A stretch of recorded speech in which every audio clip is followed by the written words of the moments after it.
Hoje é para falar sobre a alteração do contrato de trabalho e da extinção do contrato de trabalho. Quando tratamos de alteração do contrato de trabalho, nós temos que ter a compreensão do artigo 468 da CLT. Nesse artigo nós temos que nos contratos individuais de trabalho só é lícita a alteração das respectivas condições por mútuo consentimento, e ainda assim, desde que não resulte direto ou indiretamente prejuízos ao empregado, sob pena de nulidade da cláusula infringente desta garantia. Para que seja feita a alteração do contrato, é necessária a observação de alguns requisitos. Mútuo consentimento, então nós temos que ter mútuo consentimento e que não haja prejuízo ao empregado. Se não forem observados esses requisitos, a alteração será ilícita.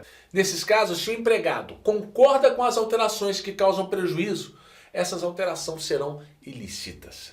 Temos aqui o princípio da inalterabilidade das condições contratuais impejos. Regra geral, o contrato de trabalho só pode ser alterado para beneficiar o empregado. Essa é a interpretação do artigo 468 da CLT. No entanto, nós temos a mitigação desse artigo no parágrafo 1º, visto que por se tratar de cargo de livre nomeação e dispensa, o empregado poderia ser afastado dele. Olha o que diz. Não se considera alteração unilateral a determinação do empregador para que o respectivo empregado reverta ao cargo efetivo anteriormente ocupado, deixando o exercício de função de confiança. Havia uma súmula do TST, a 372, em que o trabalhador, se ele permanecesse no cargo de confiança por tempo superior a 10 anos, o valor recebido a mais, ele não poderia perder. Isso não ocorre mais após a reforma. Foi incluído o parágrafo 2º. A alteração de que trata o parágrafo 1º desse artigo, com ou sem justo motivo, não assegura ao empregado o direito à remuneração do pagamento da gratificação correspondente, que não será incorporada independentemente do tempo de serviço da respectiva função. Com isso, nós concluímos que se o empregado não exercer mais cargo de confiança, cargo de chefia, ele perderá a gratificação correspondente, ou melhor, a gratificação condição. Embora não tenha havido nenhuma alteração, vale a pena você fazer as leituras dos artigos 469 e 470 da CLT. No 469, nós temos o adicional de 25% do salário do empregado, caso ele seja transferido para outra localidade provisoriamente, de forma que acarrete a mudança de seu domicílio. E as despesas com a transferência serão por conta do empregador. Se o empregado for cargo de confiança e houver previsão para transferência implícita ou explícita, com real necessidade do serviço, não configura transferência abusiva. Ou ainda, quando ocorrer a extinção do estabelecimento, é possível transferi-lo.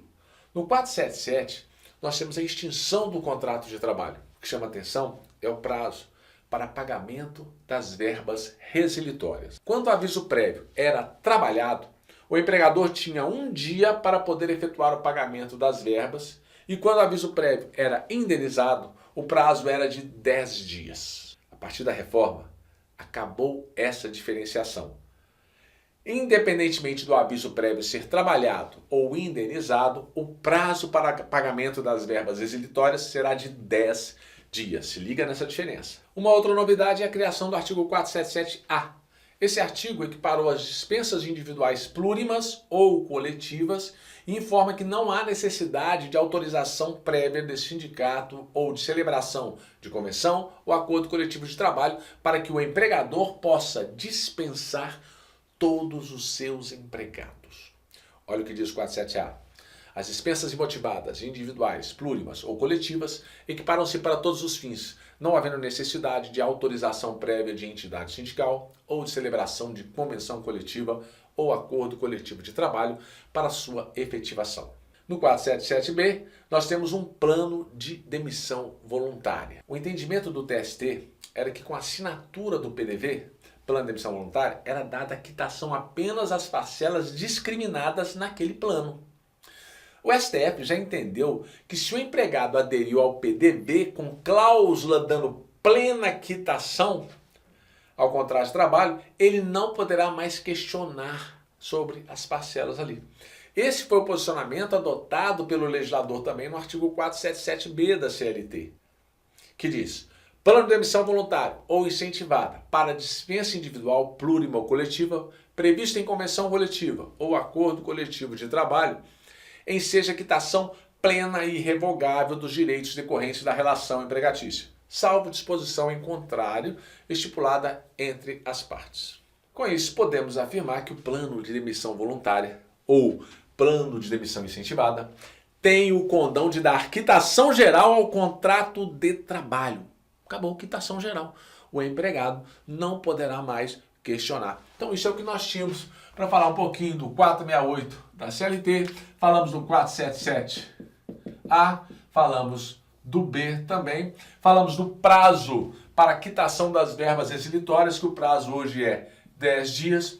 Falamos que hoje, por mais que você ocupe o cargo de confiança mais de 10 anos, você não terá mais direito à incorporação no seu salário. Então a súmula 372 ela tem que ser revista. E lembrando, as alterações no contrato tem que ter o consentimento e ausência de prejuízo. Grande abraço e até a próxima aula.